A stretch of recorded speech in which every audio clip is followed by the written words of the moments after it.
The kingdom of Eris rested between cold mountains and silent woods.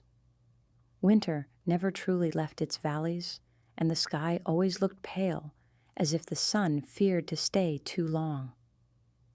Inside the tall stone castle, Princess Mariel lived a quiet life. Her father, King Audrin, ruled with strength and fear. He was known as the Iron King, a man who could silence a hall with one look. To the world, he was powerful.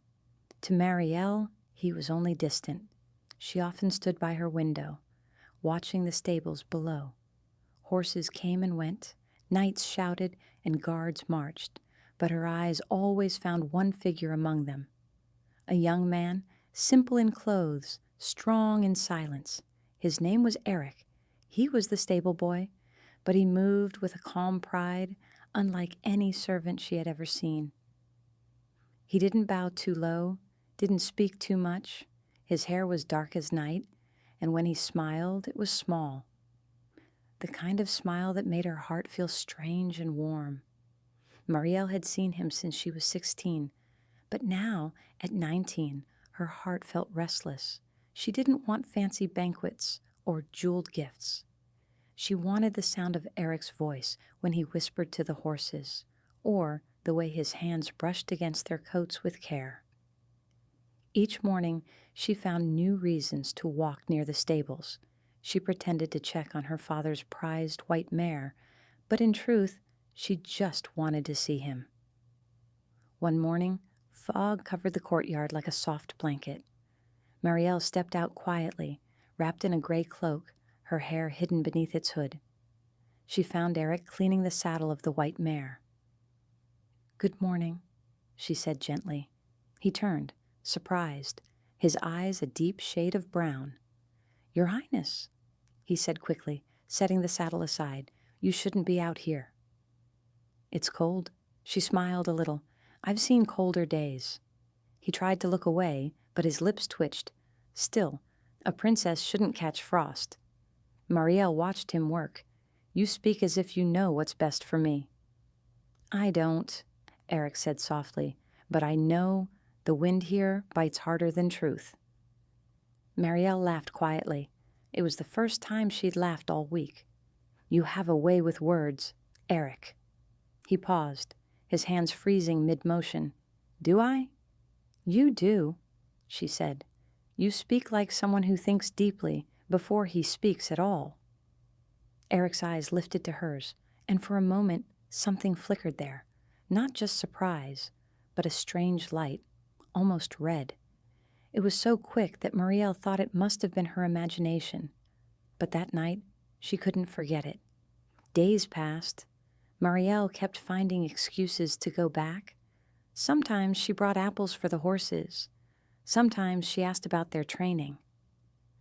Eryk always tried to keep his distance, but she noticed the small ways he softened, the way he stood a little closer when they spoke, or how he watched her walk away until she disappeared up the castle stairs. Yet rumors began to move like whispers through the halls. Servants spoke quietly when she entered, and the guards gave knowing looks. One afternoon, her father called her to the throne room. King Audrin sat on his high chair, his crown set aside. His face was carved with years of battle and worry. "I hear you've been spending time in the stables," he said, his voice calm but sharp. Mariel froze. "Only to check on the horses, father." His cold eyes met hers. "Do not lie to me, Mariel." She hesitated. "Eryk takes good care of them. He's kind to them." "I don't care how kind he is," Audrin said harshly. "You are a princess." "He is a stable boy. That is not a path for you. But he's done nothing wrong?" "Enough." His voice rose, echoing off the stone walls. "You will not see him again. Do you understand?" Mariel's throat tightened. "Yes, father." She left the hall quickly, tears burning her eyes. That night, she didn't sleep. She went to her window, looking down at the stables, where a faint light still burned. She saw Eryk walking outside, carrying a lantern. The moon was full above him, bright and cold. And then She saw it again. His eyes, they glowed faintly red, catching the moonlight like fire beneath water. He froze suddenly, as if something inside him twisted. His hands gripped the lantern, and he dropped it. The flame died. Mariel's heart pounded. She pressed her hand against the glass. What was wrong with him? The next morning, she went to see Cora, the royal healer. Cora was gentle and soft-spoken, always smelling of herbs and smoke. Cora, Mariel whispered, tell me what you know about the stable boy named Eryk. Cora looked up slowly from her table of herbs. Why do you ask, Princess? I saw something last night. His eyes, they glowed red under the moon. The healer's hand stopped moving. For a moment she said nothing. Then she whispered, you must stay away from him, child. Why? Because, Cora said quietly, the curse of the red moon still lives. And it runs in his blood. Mariel's breath caught. Curse? Cora stood, her expression filled with sadness. It's a story the king buried long ago. Long before you were born, the people of the valley worshipped a moon priestess named Soren. She protected them until a man she loved betrayed her. In her grief, she cursed his bloodline. Every son born from that man would carry her anger. On the night of the full moon, their eyes would turn red, and the beast inside them would wake. Mariel felt her heart race. You mean, Eryk? Yes, Cora said softly. He is the last of that bloodline. The king knows this. That is why he forbids you to see him. Mariel shook her head, tears filling her eyes. He's not a beast. I've seen kindness in him, Cora sighed. Kindness does not erase blood, Princess. Mariel turned away. Maybe not, she said, but I won't turn away from him. That evening, she waited until the moon rose again. The guards changed shifts, the torches dimmed, and she slipped quietly from her chambers, her cloak pulled tight. The night was cold, the ground covered in frost. The stables were silent except for the soft breathing of horses. Mariel stepped inside. Eryk sat in the corner, his head in his hands. When he heard her footsteps, he looked up in shock. Mariel? You shouldn't be here. I had to see you. He stood, his face pale. It's not safe. Why? Because the moon is full. Mariel took a step closer, then let it be full. He turned away, his jaw tightening. You don't understand. I can feel it. It's like fire under my skin. She reached out, touching his arm gently. Then don't fight it alone. He looked at her, and for a moment, the pain in his eyes was stronger than the red glow that began to appear. Mariel, please, she whispered, don't be afraid. His voice broke. I'm not afraid of myself. I'm afraid of what I might do to you. Mariel didn't move away. You won't hurt me, Eryk. I know who you are. The light in his eyes grew brighter, like embers beneath glass. His breath came sharp and fast, his hands trembling. He fell to his knees, clutching his head as if something inside him tried to break free. Mariel knelt beside him. Eryk, he gasped, his voice rough. You should go, before I lose control. But she stayed. She held his face between her hands. You're not your curse. His eyes, burning red now, met hers. And in that moment, the world around them fell silent. Mariel's hands stayed on his face even as his body shook. Eryk's breath came out rough, like every word cost him pain. His eyes glowed brighter, veins darkening beneath his skin. But even through it, she saw fear, not rage, not hunger, but fear of himself. Look at me, she whispered. Eryk, look at me. His breathing slowed, though his body still trembled. He looked at her as if seeing light for the first time. How are you not afraid? He said in a low, broken voice. Because I see you, she said softly. Not the curse. Not what they say. Just you. He closed his eyes, shaking his head. You shouldn't be here. The king will have my head if he finds out you came." "I don't care," she said, her voice trembling but firm. "I'm tired of being told what I can or can't feel." For a long time there was only silence, the sound of the horses breathing, the cold wind pressing against the wooden walls, and two hearts beating too fast in the dark. Finally Eryk said, "You shouldn't love me." "I don't remember saying I did." He gave a small, broken smile. "You don't have to." "I can hear it in your voice." Mariel's throat tightened. She wanted to deny it, to protect them both, but the truth was too strong. She couldn't hide it anymore. That night, she stayed beside him until the moon sank behind the trees. When dawn came, the red light in his eyes had faded, leaving only the man she knew. He looked exhausted, his hands shaking. She stood and pulled his blanket over his shoulders. "Rest, Eryk. I'll come again when it's safe." He looked at her, his voice soft and rough. "If the king finds out—" "He won't," she said. "He has a war council today. He won't notice I'm gone." He smiled faintly. "You always notice things others don't." "So do you," she replied, and then she left before her courage broke. That afternoon, King Odoran met with his advisors, unaware that his daughter's heart was already gone to someone he would never approve of. But Cora, the healer, did notice. She saw the way Mariel's eyes looked brighter, despite sleepless nights. She saw how Eryk worked harder than ever, keeping to himself, yet carrying a look of quiet guilt. That evening, Cora found Eryk behind the stables, washing his hands in a bucket of cold water. "I warned her," Cora said softly, "and now I warn you. Whatever is growing between you, it cannot last." Eryk looked up, his expression tired. "You think I don't know that? She's the king's daughter. You're cursed. The moon's blood will not let you live a normal life."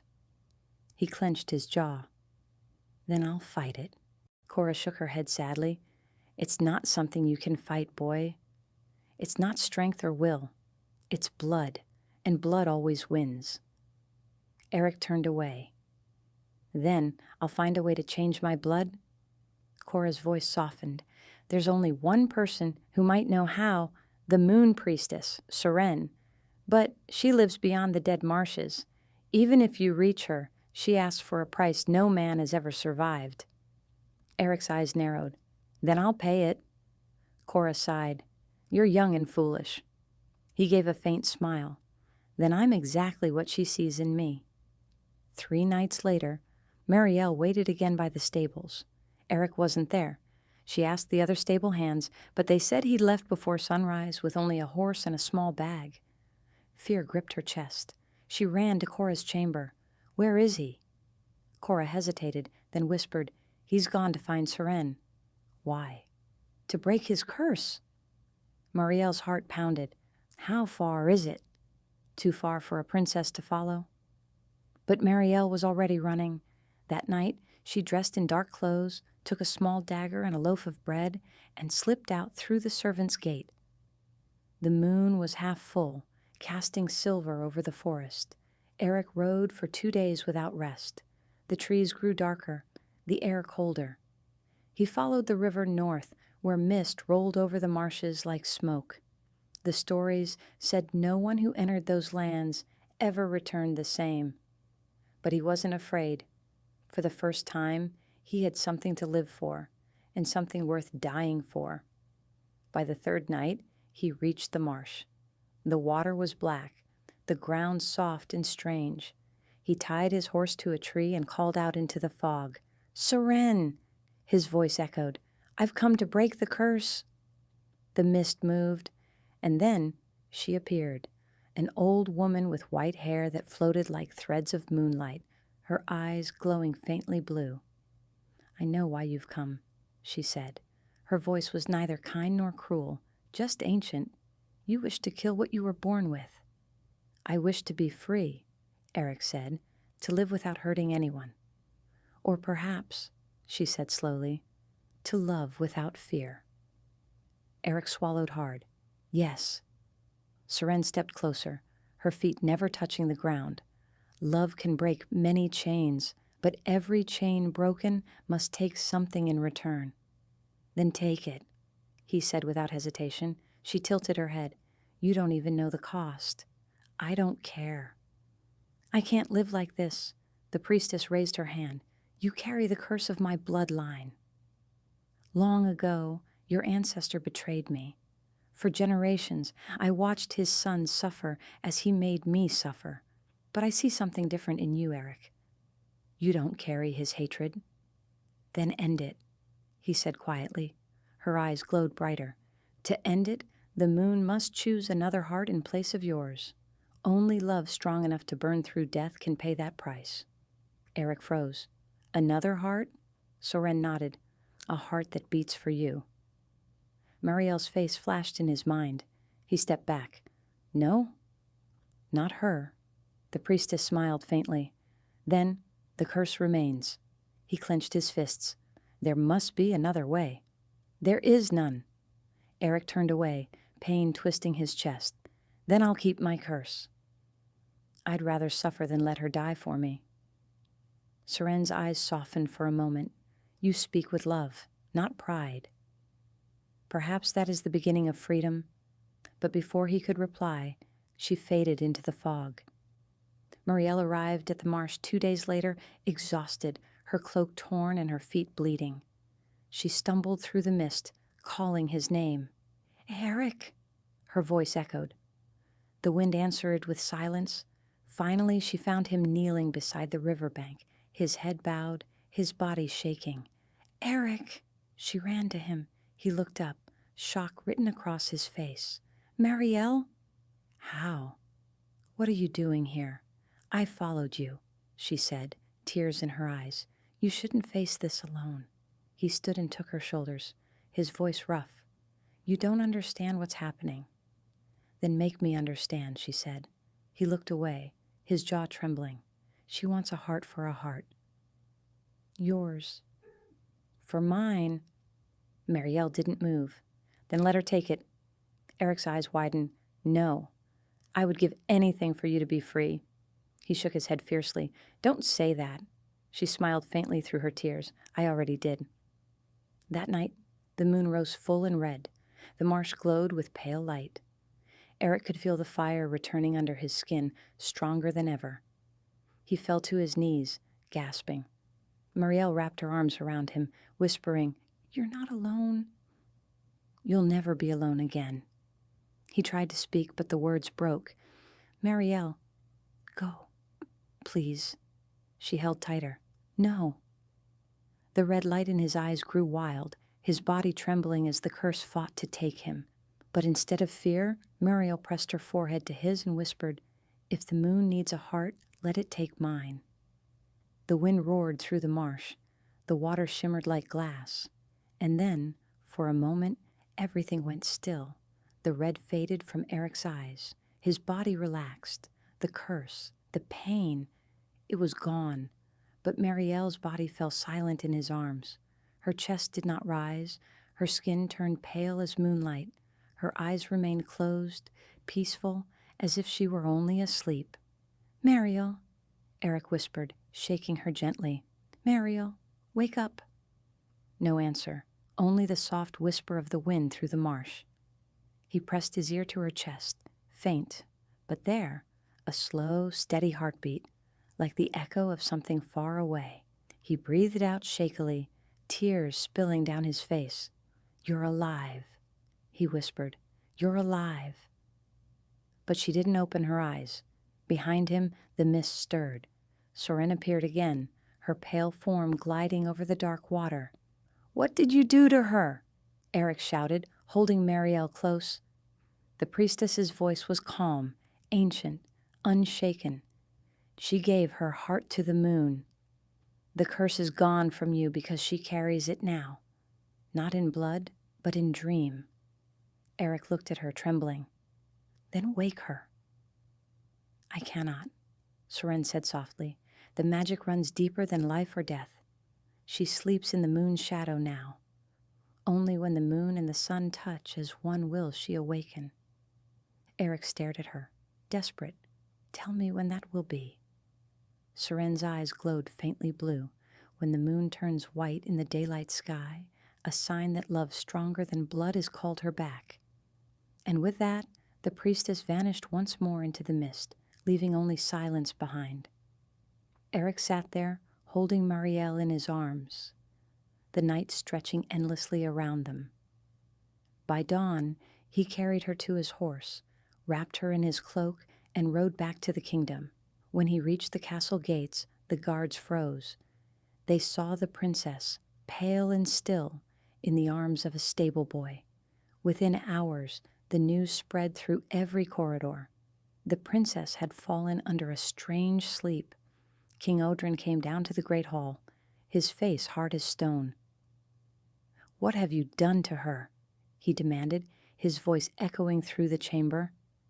Eryk knelt before him, still holding Mariel.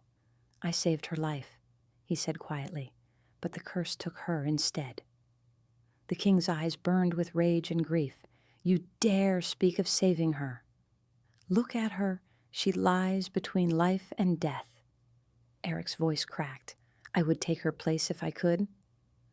Odrin's hand tightened on his sword, but Cora, the healer, stepped forward. "Your Majesty, wait." The girl's heart still beats. "This is no death. This is enchantment." "Can you break it?" the king demanded. Cora shook her head. "No, but perhaps the one who caused it can." "Then find her." Eryk stood, still trembling. "The priestess said she'll wake when the moon turns white in daylight." The king stared at him coldly. "Then pray. That day comes soon. Until then, you will never see her again." Mariel was carried to her chamber, where she was laid upon her bed of white silk. The room was filled with lilies and candles that never burned out. She looked peaceful, like a sleeping angel. Eryk was locked in the lower tower, forbidden to leave the castle grounds. Yet, every night, when the guards slept, Cora came quietly to the cell with food and news. "She still breathes," Cora told him one night, her voice soft. "Her hands are warm. Her body does not change. It is as if time itself has stopped for her." Eryk sat on the cold stone floor, his back against the wall. "How do I bring her back, Cora?" "Tell me what to do." Cora hesitated. The priestess spoke of the moon turning white, a rare sign, something that happens once in a lifetime. "But if you wish to help her, there is one thing you can do." "What?" "Stay alive," Cora said quietly. "The magic tied your lives together. If you die, her sleep becomes eternal." Eryk nodded slowly. "Then I'll live. For her." Years passed. The kingdom forgot the old curse, but the story of the sleeping princess became legend. Some said she was a saint. Others said she was cursed for forbidden love. The king grew older, his crown heavier with guilt. But Eryk never left the castle. He worked quietly in the gardens, tending flowers beneath her window. Every full moon, he looked up at her room and whispered her name. "Mariel," he would say softly, "I'm still here." Sometimes he thought he heard her voice in the wind, calling faintly back to him. And then, one summer evening, something changed. The sky was strange. The sun still hung low, but the moon was rising beside it, white as pearl, shining against the daylight. The guards and townsfolk stopped what they were doing, staring up in wonder. Eryk froze where he stood. His heart raced. "The moon, it's white," he whispered. He dropped his tools and ran. Up the stairs, through the halls, past the guards who shouted after him, until he burst into Mariel's chamber.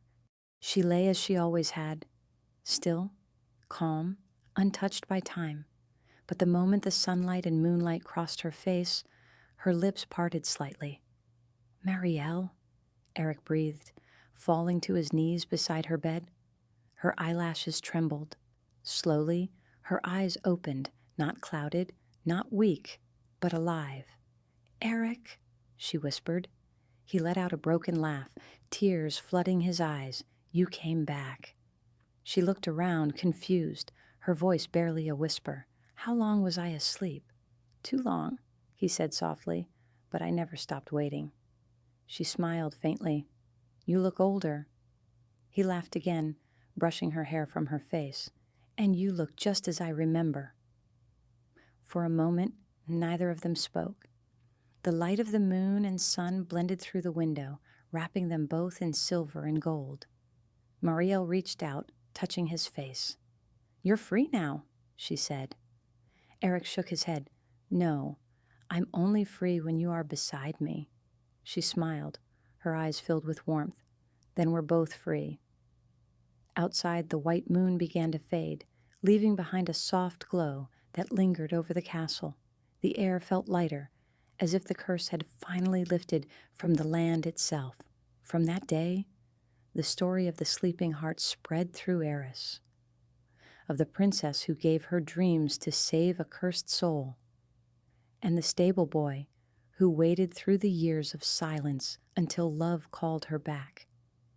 They said on nights when the moon and sun shared the sky, you could still see two figures walking through the royal gardens, one with silver eyes, the other with hair like sunlight. Hand in hand, their love stronger than any curse. When Mariel finally stood again, the castle did not celebrate. The servants bowed but kept their eyes on the floor. Whispers followed her through the halls, whispers that said she had been touched by death. King Odrin ordered the great bells to stay silent. The people are not ready, he told her.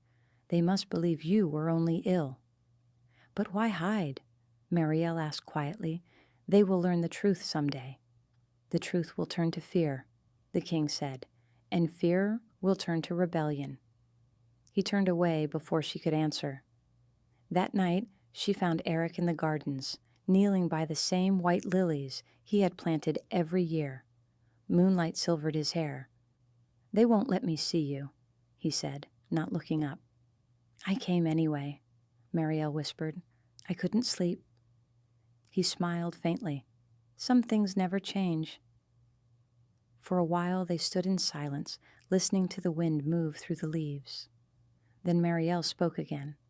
My father plans to keep me hidden, she said. He's afraid of what people will think. Eryk glanced at her. And what do you think? I think a cage, even a golden one, is still a cage. He touched her hand. Then we should leave it. From that night on, they met in secret, in empty corridors, in the tower stairwell, in the stables at dawn. They spoke of faraway villages, of forests beyond the borders, of places where no one knew their names. But leaving the palace was not simple. Guards filled every passage, and the gates closed at sunset. The king trusted no one, not even Cora. Still the healer helped them. There is an old road behind the cliffs, she whispered one night. It leads to the sea. If you ever mean to go, go when the bells ring for the harvest. Mariel squeezed her hand. Thank you. Cora smiled sadly. I was young once, too. Days passed, and the weight of the secret grew heavier. The king began to plan a union with a noble house from the north. It will protect our throne, he told his daughter. Mariel's voice trembled. And what of my heart, father? Your heart belongs to the crown, he said. You owe the kingdom your life. That night she ran to the stables. Eryk was waiting, as if he had known she would come. They want me to marry, she said. I know, he whispered. Everyone knows. Then we have no time left. He looked at her for a long moment, then nodded. Tomorrow, when the harvest bells ring, we leave. The next day dawned bright and sharp with autumn air. The castle courtyards were filled with carts of grain and fruit. The bells began to toll across the valley, deep, steady, and loud. In the confusion, 2 horses slipped from the lower gate. No one noticed at first. By the time the guards saw the empty stables, The riders were already beyond the cliffs, galloping toward the line where the hills met the sea. The road was rough, the wind cold, but Mariel laughed for the first time in years. "We did it!" she shouted over the sound of hooves. Eryk smiled, the wind in his hair. "We're free." Behind them, the castle towers faded into the mist. Ahead lay the sea, wide, silver, endless. The sun was falling behind them when the horses finally slowed. The air smelled of salt, and far ahead, the sea stretched out like a sheet of silver fire. Mariel looked at it with wide eyes. "I used to see it only in books," she whispered. "Now it feels like a dream." Eryk dismounted and helped her down. The wind tangled her hair, carrying the taste of the ocean. "This is real," he said softly. "We made it this far." They walked together toward the cliffs. The sea crashed below, white foam rising with every wave. The sound was endless, wild, alive. Mariel turned to him, her face pale in the fading light. "Do you think my father will forgive us?" Eryk's voice was quiet. "I don't think forgiveness matters anymore." "You chose freedom." Her eyes filled with tears. "Freedom feels heavy." He reached out and brushed her cheek. "Then we'll carry it together." They found a small hut near the water, built of driftwood and stone. It looked abandoned, half covered in vines. Inside was a cold hearth, an old table, and 2 rough chairs. It wasn't a castle, but it was safe, for now. Eryk started a fire. The orange glow warmed the small room, painting light on Mariel's face. She sat close, wrapping his cloak around her shoulders. "Do you think they'll come after us?" she asked. "Yes," he said honestly, "but the kingdom is far. The roads are slow. We have time." She nodded, staring into the flames. "I never thought peace would sound like this." "Like what?" "Like silence." They stayed there through the night. Eryk woke before dawn and stepped outside. The tide was low. In the distance, faint lights glimmered, villages by the coast. He turned when he heard her behind him. Mariel stood in the doorway, barefoot, the morning light turning her hair to gold. "I dreamt of my father," she said softly. "He was standing by the window, looking at the moon." He didn't say anything. "Maybe he was letting you go," Eryk said. She shook her head. "He's not that kind of man." "Then he's already searching." Mariel looked toward the horizon. "If we go farther, maybe he'll stop." "There's a harbor west of here," Eryk said. "If we can reach it, we could sail across the water. Start new." She smiled faintly. New. I like that word. They packed what little they had, some bread, water, a silver brooch that had belonged to her mother. By midday, they were back on the road, following the line where the cliffs met the sea. The world felt bigger than either of them had imagined. Birds cried overhead. The wind never stopped moving. By evening, they reached a small fishing village, hidden behind the dunes. Wooden boats rested on the shore, and smoke rose from the chimneys. No one recognized the princess in her plain dress. An old sailor sat mending his nets. Eryk walked up to him. "We need passage," he said, "across the sea." The man studied them with tired eyes. "Storm's coming." "You've silver?" Eryk nodded and handed him a small bag. The man looked inside, then nodded once. "Be ready at nightfall." When the moon rose, pale and calm, they climbed aboard the small boat. The water glowed faintly beneath them. Mariel held Eryk's hand. "Are you afraid?" He smiled. "Always. But I'd rather be afraid with you than brave without you." She leaned her head against his shoulder. The sea rocked them gently, the wind cool and soft. Behind them, the kingdom disappeared into darkness. Ahead, only the horizon waited, wide, endless, full of promise and unknown danger. And for the first time, they weren't running, they were simply going. The ship reached the new shore at dawn. Gray cliffs rose out of the mist, and pine trees covered the hills like dark soldiers watching the sea. The sailor helped them off and pointed inland. "There's a town 3 days' walk that way," he said. "Quiet folk." "They don't ask questions." Eryk handed him the last of their coins. "Thank you." The man nodded once, then pushed his boat back into the waves, leaving them alone on the empty shore. Mariel looked around. "It feels different here," she whispered, "like the air is older." Eryk smiled faintly. "Then maybe we belong to it." They started walking. For 3 days they followed the forest paths, sleeping under the stars. On the 4th morning they reached a small village by a river. Wooden houses lined the bank, smoke curling from stone chimneys. No one knew their names. No one cared. They found work quickly. Eryk mended fences and helped with horses. Mariel helped an old woman weave cloth and learned to cook by the fire. For a while life was quiet. They lived in a small cabin on the hill, near the trees. Eryk built it himself with his hands. Every morning Mariel woke before the sun and went outside to watch the river. Eryk would come behind her, wrap his arms around her waist, and whisper, "We made it another day." She'd smile and answer, "That's enough for me." But peace is a fragile thing. One afternoon, a traveler came through the village, a tall man in a dark cloak. His horse carried the royal crest, though the markings had been scraped away. Eryk saw him first, speaking quietly to the innkeeper. He stood too straight to be a common man. That night, Eryk didn't sleep. He sat by the window, watching the path below their cabin. When dawn came, he told Mariel, "We can't stay long."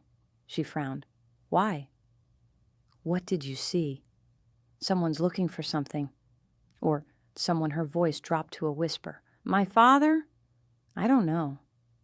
"But we can't wait to find out." The next day, they packed what little they had. Mariel hid her hair beneath a hood. Eryk left their cabin door open to make it look abandoned. They took the forest road again, this time heading north, where the land grew wilder and the villages farther apart. At sunset, they stopped by a frozen lake. The air was cold, the sky deep purple. Mariel crouched near the water, touching its surface. "I never thought peace could end so quickly." Eryk sat beside her. "It hasn't ended. We just have to keep it safe." She looked at him, her eyes soft. "You've said that since the night we ran." "And I'll keep saying it," he said, smiling a little, "until you believe it." 2 days later, they reached another small settlement. Only 5 houses and a blacksmith's forge. The people spoke a different tongue, but were kind enough to offer bread and shelter. That night, while Mariel slept, Eryk walked to the edge of the woods. There, in the snow, he saw something that froze his blood. A broken arrow tipped with black feathers, the kind used only by the king's personal guards. He crushed it under his boot. "They've come across the sea," he whispered to himself. When he returned, Mariel was sitting up, awake. "You found something," she said. He hesitated, then nodded. "They're close." Her voice trembled. "Then we keep running?" He looked at her for a long moment. "No. This time, we stop." The next morning, they left before sunrise. Instead of taking the road, Eryk led her deep into the woods. There, among the pines, was an old stone chapel covered in moss. Its doors hung open, and birds nested in the rafters.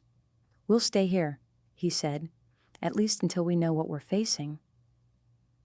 Mariel walked inside. Despite the ruin, the place felt peaceful. She lit a small candle on the altar. "If they find us, what then?" Eryk answered quietly. "Then we face them together." She turned to him, eyes full of fear and love all at once. "You'd fight my father's men for me?" He nodded. "I already did once." She smiled sadly. "You never learn." He smiled back. "Maybe that's why you love me." That night, snow began to fall. covering the old chapel in white. Inside, the candlelight flickered on their faces as they sat close beside the dying fire. Outside, unseen, a shadow moved between the trees. A rider cloaked in black, watching the faint light through the cracks in the stone. He turned his horse slowly toward the mountains, where a signal flame waited to be lit. The king would know soon. The hunt was far from over. Days passed in the old chapel. The snow outside grew thicker, turning the forest into a white labyrinth. Eryk hunted deer in silence. Mariel gathered firewood and prayed for morning light that never came soon enough. But she could feel it. Something drawing closer. A pulse in the air. A sound in the distance that didn't belong to the forest. One night, she woke suddenly. Eryk was standing at the doorway, sword drawn. "What is it?" she whispered. He didn't answer. He just lifted a finger to his lips. Outside, faint but clear, came the crunch of boots on snow. There were 5 of them, king's soldiers cloaked in gray, moving through the trees like wolves. Their torches burned orange against the cold blue night. Eryk motioned for Mariel to hide behind the altar. He stepped out into the open. When the first soldier entered the chapel yard, Eryk spoke softly. "You've come far." "You should turn back." The man laughed. "You think you can stop us, exile?" "We know who you are." Eryk said nothing. The soldier lifted his sword. But before he could strike, Eryk moved faster than human eyes could follow. Steel met steel, and the man fell into the snow without a sound. The others hesitated. That was all he needed. By the time the torches hit the ground, 3 were dead. The 4th ran, shouting for help. Eryk let him. When the silence returned, Eryk turned back toward the chapel. His arm was cut, blood soaking through his sleeve. Mariel rushed to him. "You're hurt!" "It's nothing," he said, though his face was pale. She tore a strip from her dress and wrapped it around his arm. Her hands trembled. "They won't stop now," she whispered. "He'll send more." "I know." Her eyes filled with tears. "Then run with me. Let's go farther north, anywhere. Please." He held her face gently. "You don't understand, Mariel.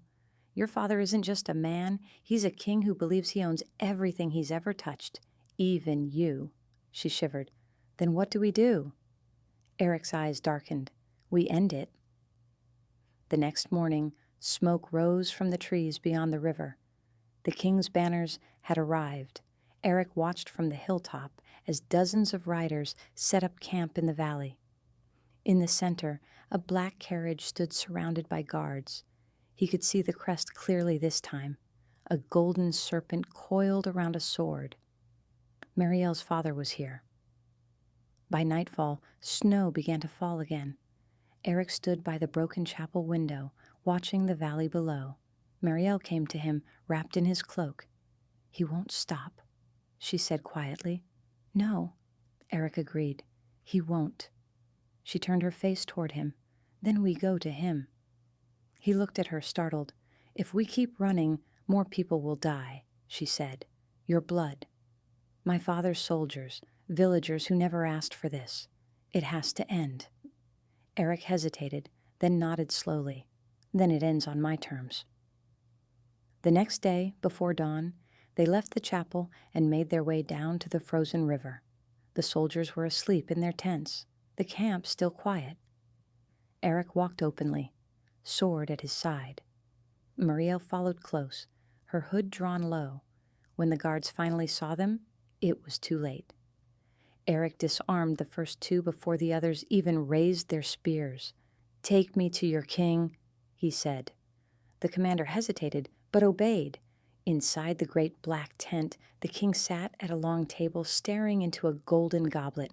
His hair was silver now, his eyes sharp as blades. When Mariel stepped forward, the goblet slipped from his hand and hit the floor. "Mariel!" His voice cracked. "My child!" She froze. The word felt like a wound reopening.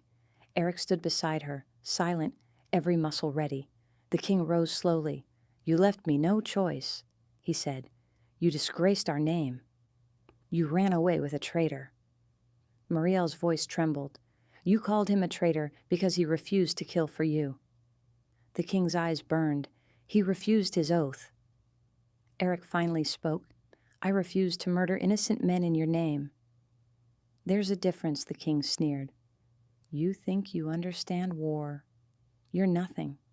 You were nothing until I made you a knight." Eryk took a step closer. "And now, I'm something else. A man who doesn't kneel." The king drew his sword. "So be it." Eryk pushed Mariel behind him. "Stay back." The tent filled with the sound of steel. Blades clashed, sparks flew, and the king fought like a man who had nothing left but pride. Eryk was faster, younger, but the king's rage made him ruthless. Blood hit the snow. When it was over, the king fell to his knees, sword slipping from his grasp. He looked up at his daughter, eyes wet with tears and fury. "He'll leave you too," he said. "They always do." Mariel knelt beside him, crying, "Father, please." But he was already gone. Eryk stood in silence, staring down at the body. Snowflakes landed softly on the blood between them. Mariel took his hand. "It's over." He shook his head. "No, Mariel. It's only beginning. When a king dies, his kingdom doesn't forgive." She leaned against him. "Then we'll face it together." He wrapped his arms around her, his voice low, "Until the world stops chasing us." Outside, the first light of dawn broke over the frozen river, pale, cold, and unending. The fire still burned in the valley behind them. Eryk didn't look back. He kept his hood low, his steps fast, guiding Mariel through the half-buried path that wound between blackened trees. The snow here was no longer white. It was gray, laced with ash. They had been running for 3 days. 3 days since the king's blood hit the snow. Now the kingdom was tearing itself apart. Word had spread faster than wind. The king is dead. No name, no truth attached, only fear. Some said the queen's ghost had killed him. Others whispered it was the cursed daughter who rose from the dead. And so the hunt began. By the 4th night, the wind carried voices through the forest, shouts, the clatter of hooves, the low bark of hounds. Mariel froze, clutching Eryk's arm. "They've found us," she whispered. Eryk scanned the trees. His eyes caught a flicker of orange between the trunks. Torches. He counted 6, maybe more. "Down," he murmured. They slid into a ditch thick with frozen mud. Mariel pressed her hand against her mouth to quiet her breathing. The torches passed above them, the sound of steel boots crunching snow. One rider paused. Eryk's fingers tightened on the hilt of his sword. The man turned his head slowly, his torchlight sliding across the ditch. For a moment, Mariel thought his eyes met hers. Then he moved on. The sound faded. The wind returned. Only then did Eryk let out the breath he'd been holding. "They'll sweep north by morning," he said. "We need to reach the old border before then. Can we? Only if we don't stop again." By dawn, the snow turned to rain. The forest thinned, revealing a stretch of broken land where villages once stood. Black smoke rose from chimneys that no longer had roofs. Mariel walked beside Eryk, her cloak soaked, her hair clinging to her face. "Did you know this place?" she asked quietly. He nodded. "It was loyal to your father." She looked at the ruins. "Not anymore." They moved through the silent street. A child's toy lay in the mud. A door creaked somewhere in the wind. When they reached the center of the village, they saw the gallows. 3 bodies hung there, rebels, soldiers, or perhaps neither. The sign beneath them was written in red paint, "The king is avenged." Mariel's hands shook. "Eryk!" He pulled her close, turning her away. "Don't look." But she did, because she recognized one of the faces. It was the old healer from the castle, the woman who had once whispered comfort into Mariel's ear when she was sick. Tears cut through the dirt on her cheeks. They'll kill anyone who helped me. Eryk's jaw tightened. Then we stopped being prey. They found shelter in an old stone mill by the river. Its roof was half collapsed, but the walls still stood. Eryk lit a small fire in a corner, barely enough to warm their hands. Mariel sat beside him, staring into the flames. The rain outside turned heavier, drumming on the stones like a heartbeat. "What happens if they catch us?" she asked softly. Eryk didn't answer right away. "Then they'll take you back to the castle, make you a symbol, a puppet, and you?" He looked at her, the fire reflecting in his eyes. "They'll hang me beside the others." She swallowed hard. "Then I'd rather die with you." He reached over, his hand resting gently on hers. "You won't die." "Not while I breathe." That night, she dreamed of her father. He stood at the edge of a frozen river, his crown cracked, his eyes hollow. He said nothing, just lifted his hand toward her as if asking her to follow. Mariel woke with a gasp, the sound of rain replaced by silence. The fire was out. The room was dark. "Eryk?" she whispered. No answer. She stood, heart racing, and stepped toward the doorway. The forest outside was gray with morning mist. Then she saw him. Eryk stood by the riverbank, sword drawn, staring at something across the water. When she reached him, she saw what he was looking at. A man on horseback, alone, watching them. The rider wore the king's colors, black and gold, but his face was hidden beneath a steel mask. For a long moment, no one moved. Then the rider raised his hand and pointed directly at Mariel. Eryk stepped in front of her. "Go back," he shouted. The man didn't move, didn't speak, and then he turned his horse and vanished into the mist. Eryk lowered his sword slowly. Mariel's voice trembled. "Who was that?" "I don't know," he said, "but he knew who we are." She looked into the fog where the man had gone. "He'll come back." "Yes," Eryk said quietly, "and next time he won't be alone." They broke camp within the hour.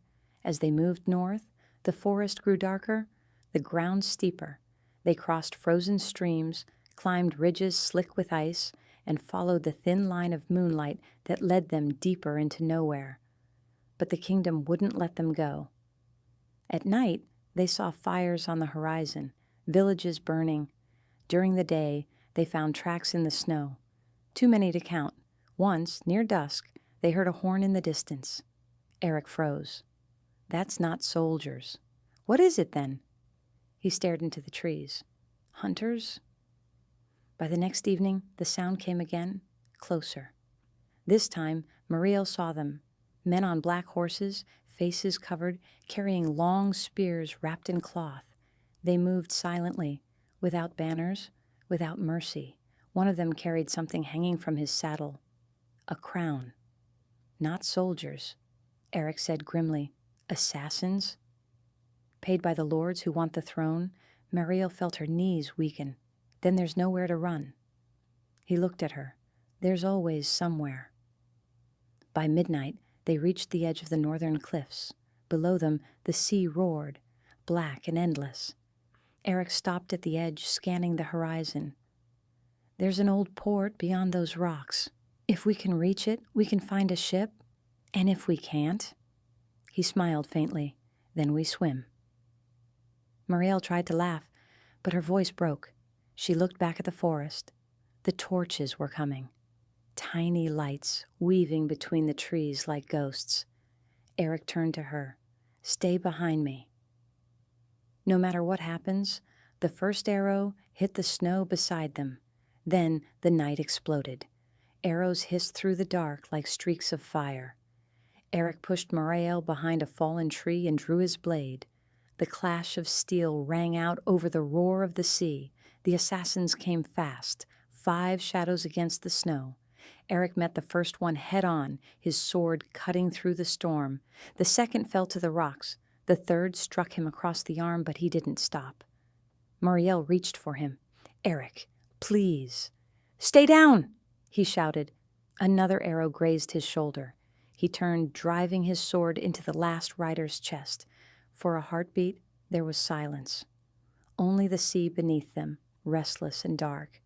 Then, from the fog, the masked rider appeared again, the one from the river. He dismounted, moving with the calm of someone who already knew how this would end. Eryk raised his sword. "It's over." The man tilted his head. "It ends when the bloodline ends." His voice was cold but familiar. Mariel stepped forward. "You're wrong." "It ends tonight." The rider charged. Eryk met him halfway. Steel clashed, sparks lit the snow, and for a moment the world vanished into thunder and wind. When the noise faded, Eryk stood at the cliff's edge. The masked rider lay motionless at his feet. The mask had cracked open, revealing nothing but pale eyes staring at the sky. Mariel ran to Eryk, catching him as his knees gave out. Blood soaked his sleeve again, but he smiled through it. "It's done," he whispered. Below them, the sea crashed against the rocks, carrying the mask away into the dark. They stood there together, breathing the salt air, watching the horizon turn faintly gold with morning. The storm had passed. Mariel took Eryk's hand. "Where will we go?" He looked east, toward the faint line of dawn. "Anywhere that no one remembers our names." She nodded. "Then that's where we'll begin." They turned from the cliff and walked into the mist, two figures fading into the pale light of a new day. Behind them, the sea swallowed the last echo of war, and the kingdom, broken but breathing, waited for morning.